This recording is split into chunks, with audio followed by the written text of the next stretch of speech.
What is going on, everybody? It is Topi here with a Baicang guide for you guys today. I'm going to be going over what his arc is, how to use him in general, his kit, as well as the team that I've been using him with, and console stuff like that.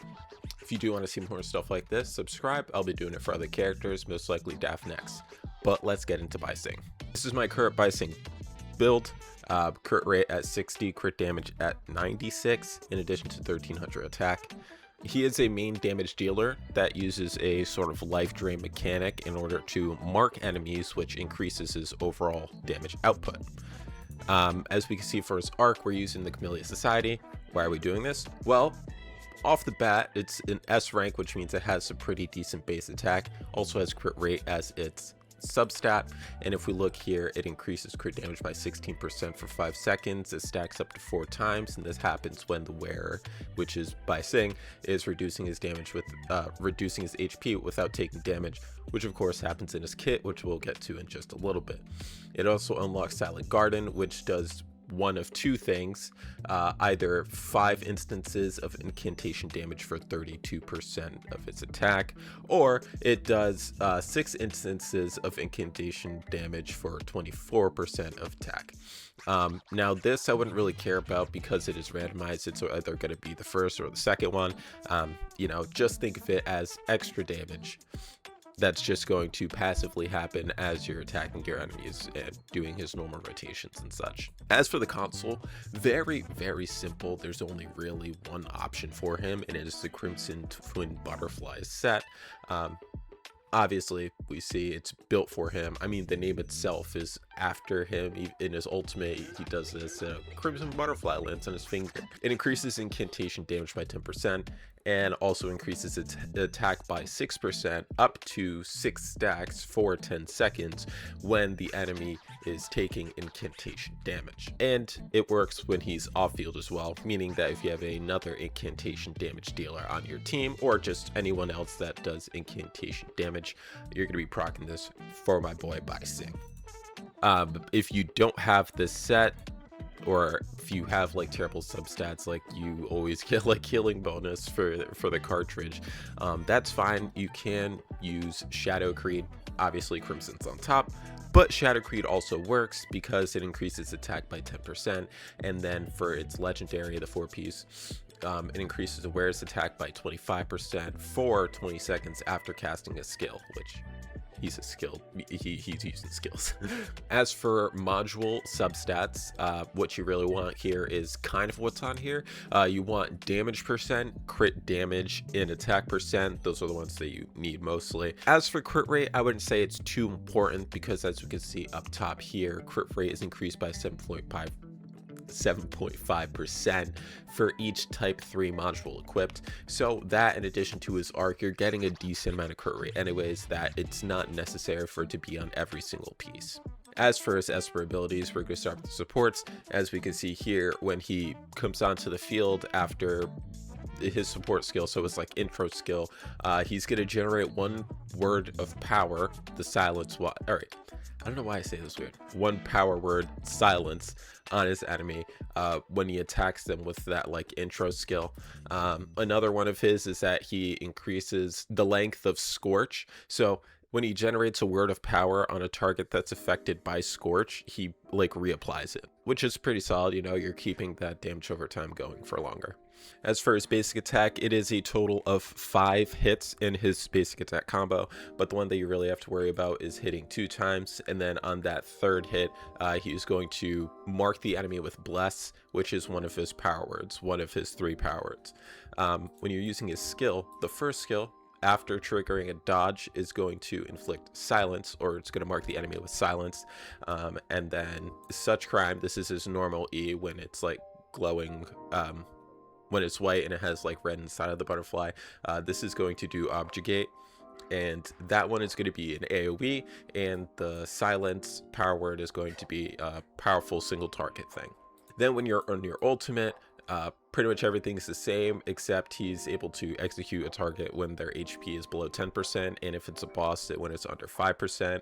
He also becomes immune to fatal damage, so if he's going to take a hit that's going to knock him out, he will survive. and that's when the object gate power word will pop and do AoE damage, and when silence does like a really strong single target damage. So he's really easy to use, he's very simple to use. It's just like the way that it's worded, it's kind of confusing and makes it a little bit difficult to understand. And lastly, his last support skill, it's based off of people that is in his team lore wise. They're going to do specific things. So Skia, when it's in his stealth mode, is going to attack with Baicang and is going to generate silence, cooldown 30 seconds.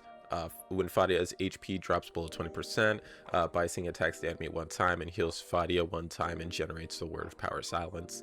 And then when Lacrimosa is out, when she's in her bat form, it can trigger one super jump for Baicang. So it's like small, like cool little things that you could do, but this I don't really think is too important. And also that team is kind of trash if you were to have all those at the same time. So that's his kit pretty much. We're also gonna do a demonstration of this, and then I'll also do some ghost train stuff, so then you guys can see the rotation for this team that I use, which is 4. I use Baicang, Daffodil, Gon, and Haniel. Gon is really good for generating energy. Haniel is a buffer, she's good at buff attack. Daffodil's good for quick swapping, getting in and out of situations, and just applying chaos damage. And then Baicang obviously is going to be your main damage dealer, and he's also going to be the one that procs the Scorch Esper reaction, I guess. This is a pretty solid team. If you don't have Gon, you can switch her out for Adler. This is also just as strong. It keeps the incantation reaction going.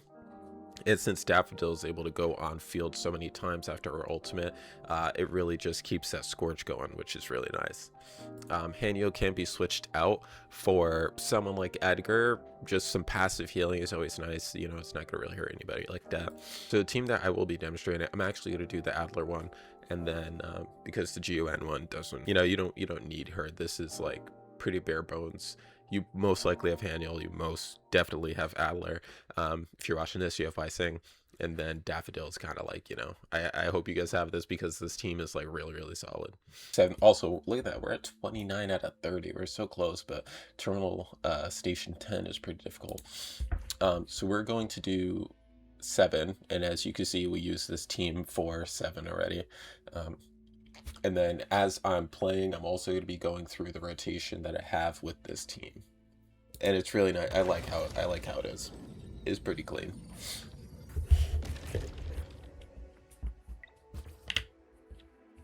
Okay, so right off the bat, we start with Daff and we ult. Switch to Haniel and we EQ. If we have the Q, we Q for ultimate.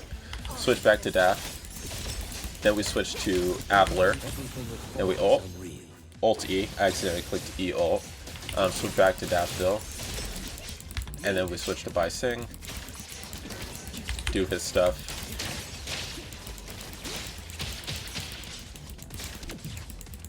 Let's confirm it. Blessing or a curse? Pop these enemies. As we can see, Daff is ready, and she is going to proc our first Scorch. There it is. Then we use her Enhanced E and ult. And since we're here, we're going to switch back to Haniel. Then back to Daff. We're going to switch to Adler. We're going to do basic attacks to get his ult, to do this correctly. Back to Daff.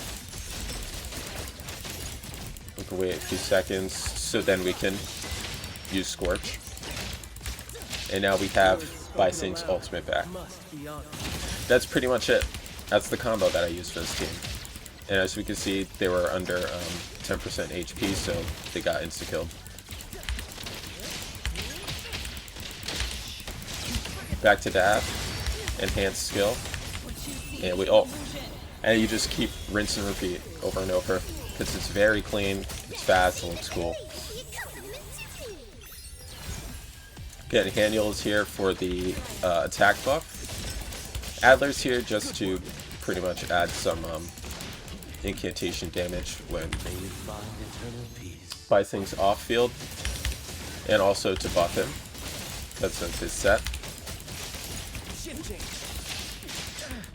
Should probably pretty early. We're not gonna use our ult just yet. Okay.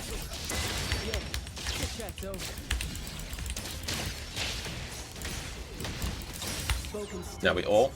Let's see, you're pretty low on HP. Focus him. Try to pop it. I don't know if we're gonna be able to do it this time now. Yeah, no. That's Scorch.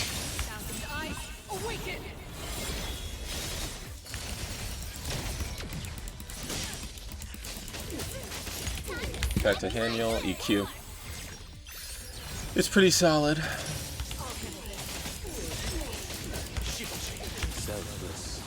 Funless.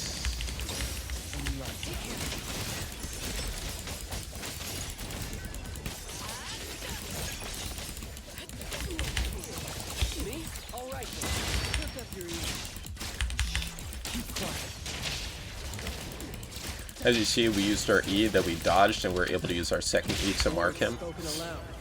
That was to silence an object get powered. So as we can see, green is popping right there. That means we're using Bless, and the green numbers are showing that we are in fact getting healed.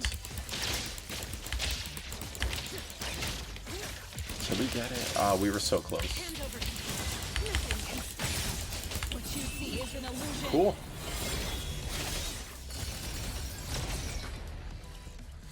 As the team, that's the Scorch team. Pretty solid combat, and they look cool while they do it. But that's pretty much the Baicang guide. If you guys enjoyed it and you learned from it, give a comment on what you learned and like the video. There will be more stuff. I think I'm doing Daffodil next, so that'll be pretty cool. But until then, we'll see you on the next one. Peace.